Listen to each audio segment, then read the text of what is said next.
Bien, vamos a algo bien interesante. La metodología activa es un exitoso modelo pedagógico que se está aplicando en España y que mezcla el aprendizaje de los estudiantes con proyectos que buscan resolver problemas y necesidades del entorno, todo para prepararlos con herramientas para su vida laboral y también social. Queremos conocer más de este sistema junto a José Menéndez. Él es experto en educación e innovación pedagógica. Muchísimas gracias, Pepe. Bienvenido a este programa. Todo lo que signifique, creo yo, repensar la educación es un tremendo aporte y es lo que han tratado de hacer a través de esta metodología activa. ¿En qué consiste y hace cuánto tiempo lo están aplicando en algunos colegios españoles? Bueno, yo creo que lo más relevante es que todo el mundo está repensando la educación, ¿no? Sí. O sea que en el fondo el gran reto es, ante la evolución tecnológica, ante los procesos migratorios, ante la globalización, los grandes retos que tiene el mundo en el que vivimos, ¿qué educación necesitamos? El núcleo de la cuestión es qué propósito ha de tener la educación en el siglo XXI. Perdón, eso sobre la base y sobre el diagnóstico de que la educación tradicional, creada a lo mejor para la revolución industrial, no da el ancho para otra revolución que tenemos hoy, que es la revolución tecnológica. Efectivamente, yo creo que esa es la clave. No es que la educación que estábamos haciendo fuera una mala educación, sino que tenía sentido en un contexto industrial, en un contexto donde la información un alumno solo la puede alcanzar dentro de la escuela, donde en realidad la comunicación era muy lenta desde nuestra perspectiva actual, ¿no? Y ante la revolución tecnológica, cibernética actual, necesitamos otra escuela, igual que la revolución industrial hizo nacer otra escuela también. ¿Eso significa que son necesarios nuevos aprendizajes? Y si es así, ¿por dónde van esos aprendizajes? Tiene que ver, porque usted me hablaba del conocimiento. Hoy día el conocimiento, la verdad es que está a un clic. Uno ya no necesita memorizar tantas cosas. Claro.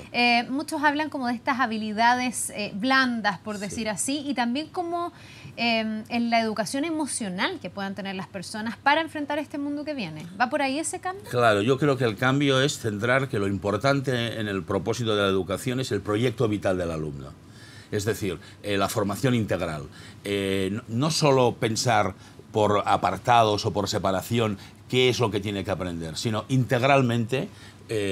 Una educación universal significa que ¿qué queremos? Que a los 18 años nuestros jóvenes sean capaces de estar preparados para afrontar, ¿no? Toda la ciudadanía. Y lo que primero que vemos es, primero necesitan conocerse a sí mismos, primero necesitan trabajar con otros, primero necesitan tener herramientas para discernir cuando exploro la información, cómo puedo separar en el fondo la verdad de la mentira, ¿no? Pensamiento crítico. Exacto, esas propias rutinas de pensamiento crítico. Y la escuela tiene que dar tiempo para que esto sea posible. Si yo no pongo tiempo en la escuela para expresar, para compartir, para ejercitar el pensamiento crítico y solo estoy escuchando a una persona que me va transmitiendo una información que por otro lado está tan accesible por otros medios, eso es lo que ha entrado en crisis, ¿no?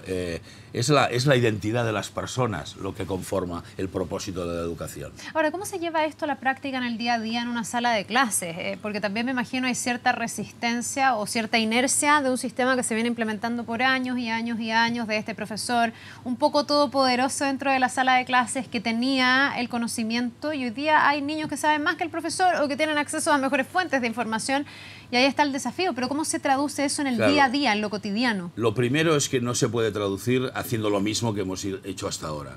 Y luego tampoco se podrá hacer solo un profesor en el aula, sino que el gran reto de estos momentos es, trabajando en red, la codocencia, la interdisciplinariedad, cambiar todos los elementos clave del proceso de enseñanza y aprendizaje, la organización del currículum. No podemos seguir soportando un currículum tan enciclopedista. En realidad, todas las experiencias en las que yo he participado y que conozco, la primera decisión que han tomado es priorizar el currículum. Es decir, digámoslo coloquialmente, recortarlo un 30%. ¿Por qué? Porque lo esencial no es memorizar cosas, sino la capacidad que tengo de gestionar ese conocimiento O sea, la capacidad de explorar, de compartir, de analizar y la necesidad de que yo ejercite mi expresión.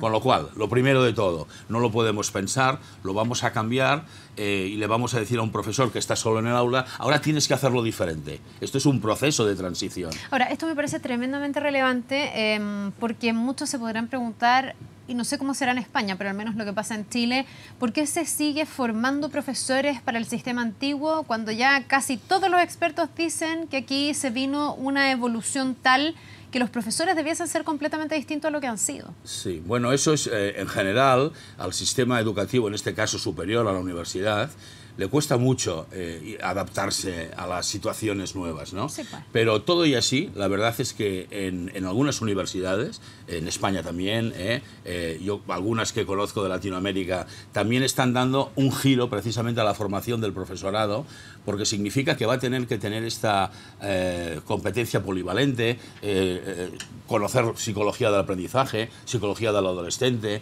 resolución de conflictos, porque al final el contenido es instrumental para la formación integral de la persona, para ese proyecto vital de ciudadanía. Tengo la impresión de que el profesor, más que entregar las respuestas, va a ayudar a mediar o ir canalizando, ir guiando las preguntas que los propios estudiantes van a ir respondiendo, ¿no? Claro, si usted recuerda a lo mejor a los mejores profesores que tuvo, probablemente los asocia a una relación afectiva, a una relación cercana, y luego que le hacían preguntas interesantes, que le interpelaban, ¿no?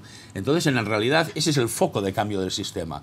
En vez de dar todas las respuestas de entrada, sin contexto, casi sin motivación, vamos a proponer retos, vamos a proponer preguntas, porque explorando en una generación además que va creciendo, que sobre todo quiere experimentar aquello que está aprendiendo.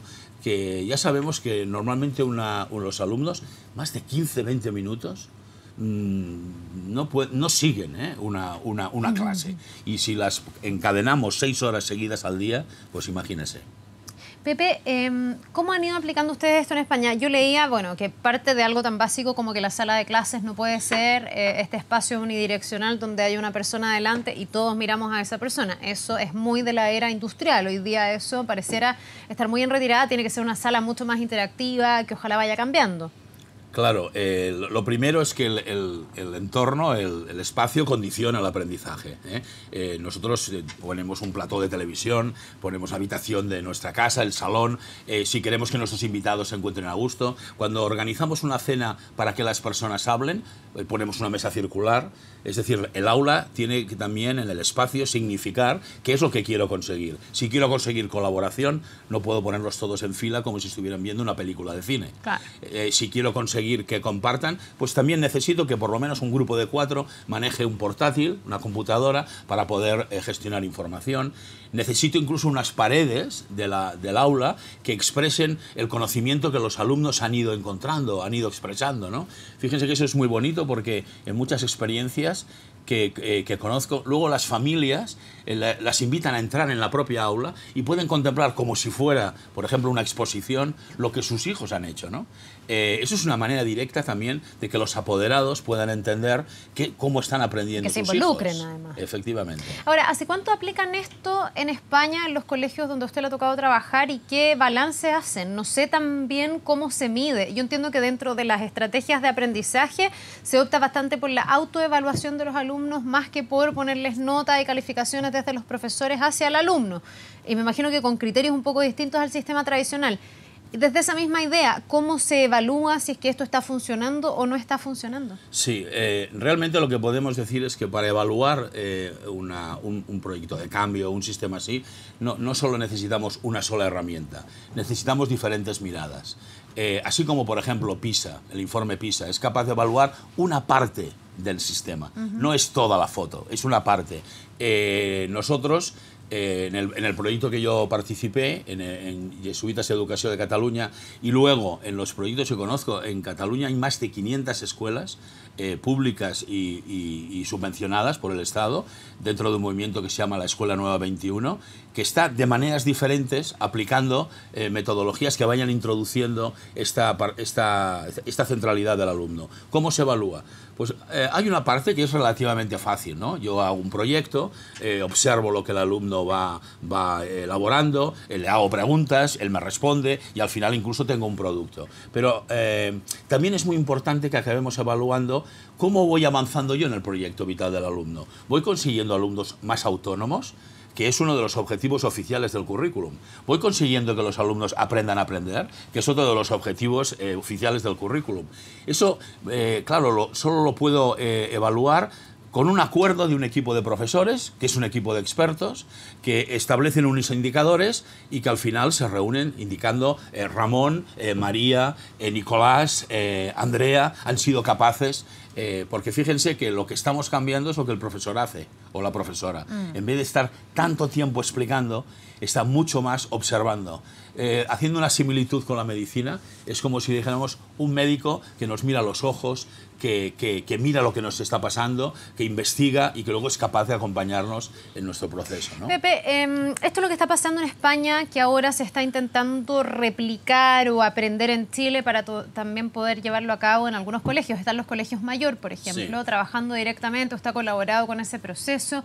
Pero yo recién le preguntaba por la evaluación y me refiero a la evaluación sobre todo del sistema, porque en Chile tenemos, a mi juicio, un gran problema cuando los colegios quieren innovar, y es que tenemos pruebas estandarizadas que tienen una importancia muy relevante tanto para el sistema como muchas veces para los papás, que de manera, a mi juicio, un poco errada, porque así se ha creado como la falsa ilusión, creen que a través de esas pruebas se está garantizando la supuesta calidad de la educación de un colegio, cuando no necesariamente es así.